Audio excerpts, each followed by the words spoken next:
Hello friends, स्वागत है आपका मेरे यूट्यूब चैनल मैडनेस लोडेड पर। तो आज हम पढ़ेंगे फॉर्मेलिटीज़ ऑफ द कॉन्ट्रैक्ट, जो कि सेल्स ऑफ गुड्स एक्ट के सेक्शन 5 में डिफाइन किया गया है।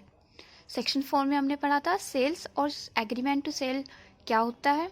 इसमें हम पढ़ेंगे contract of sale how made, कि जो कॉन्ट्रैक्ट होता है सेल का वो कैसे बनाया जाता है।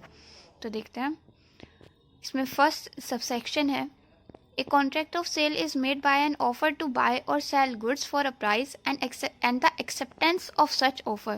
Contract of sale कैसे बनता है? जब कोई ऑफर दिया जाता है किसी चीज़ को खरीदने का या बेचने का किसी भी प्राइस के लिए, और अगर वो जो ऑफर दिया जाता है वो एक्सेप्ट कर दिया जाता है तो कॉन्ट्रैक्ट बनता है। The contract may provide for the immediate delivery of the goods और immediate payment of the price, और बोथ। कॉन्ट्रैक्ट ऐसा हो सकता है जिसमें कि इमीडिएट मतलब तभी के तभी डिलीवरी की मांग की जाए, या तभी के तभी पेमेंट की मांग की जाए, या दोनों चीज़ों की मांग की जाए। और फॉर द डिलीवरी और पेमेंट बाय इंस्टॉलमेंट्स, अगर आप इंस्टॉलमेंट्स में डिलीवरी और पेमेंट चाहते हैं उसकी डिमांड की जाए। और डैट द डिलीवरी और पेमेंट और बोथ शैल बी पोस्टपोन, या डिलीवरी और पेमेंट दोनों पोस्टपोन कर दी जाती है। इसमें सेकंड सबसेक्शन है, subject to the provisions of any law for the time being in force, a contract of sale may be made in writing और by word of mouth। contract of sale या तो writing में होना चाहिए या ऐसे ही बोल कर दिया गया है, और partly in writing और partly by words of mouth, या कुछ writing में और कुछ बोलकर, और may be implied from the conduct of the parties, या parties के conduct से, parties के व्यवहार से यह समझ लिया जाता है कि contract हो जाता है। इसमें हम आगे देखते हैं, A sale which fulfills the formalities would be valid, जो इन formalities को पूरा करेगा वो contract valid मान लिया जाएगा। The validity of the sale of a motor vehicle was not affected by the fact that in reporting the transfer to the registering authority under the Motor Vehicles Act, there was some degree of non-compliance of the requirements of an application.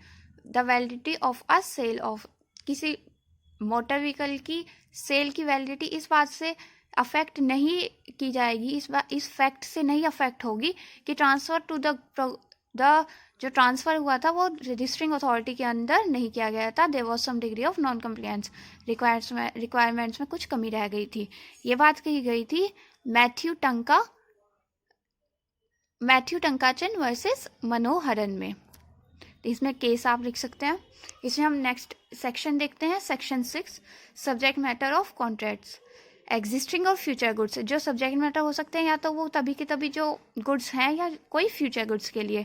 The goods which form the subject of a contract of sale may be either existing goods owned or possessed by the seller, or future goods. जो form करता है, जो contract बनता है, वो या तो existing goods हो सकती है जो कि सेलर के पास होती है या उसने ओन कर रखी है, या कोई भी फ्यूचर गुड हो सकती है। There may be a contract for the sale of goods, the acquisition of which by the seller depends upon a contingency which may or may not happen. Whereby a contract of sale the seller postponed to effect a present sale of future goods, the contract operates as an agreement to sell the goods. जहाँ पर future goods की बात कर दी जाती है वहाँ उसके payment की बात कर दी जाती है, या किसी पर्पज़ के लिए उसके लिए कॉन्ट्रैक्ट कर दिया जाता है फ्यूचर गुड्स के लिए, तो वो एग्रीमेंट टू सेल होगा। इसमें हम पॉइंट्स देख लेते हैं। The subject matter of a sale under the act can only the goods, जो सब्जेक्ट मैटर होता है किसी भी सेल के लिए वो केवल गुड्स ही हो सकती है और कोई चीज़ नहीं हो सकती। The agreement would be enforceable if either party means business, but not when both of them intend that at the contemplated future time they would end up with payment of difference according to the changes in market price। जो भी price fix होगा वो उसी time fix होगा जब agreement to cell बनाया जाएगा।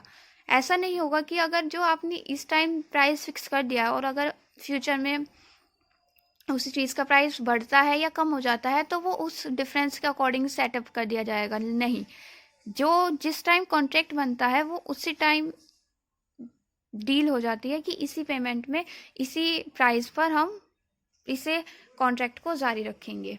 इसमें केस लिख लेते हैं, केशव पांडुरंग आप्टे वर्सेस टीवी कृष्ण अय्यर।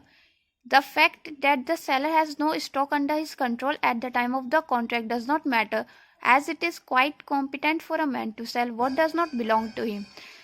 अगर सेलर के पास कोई स्टॉक नहीं है, किसी भी चीज़ का ख़त्म हो गया है, जैसे कि आप कुछ भी मान सकते हैं, जैसे बिस्किट है, बिस्किट का स्टॉक उस टाइम उसके पास नहीं है, लेकिन अगर आप एग्रीमेंट टू सेल कर देते हैं कि हमें इतने चाहिए बिस्कुट्स, और तो वो फ्यूचर में ला सकता है इससे।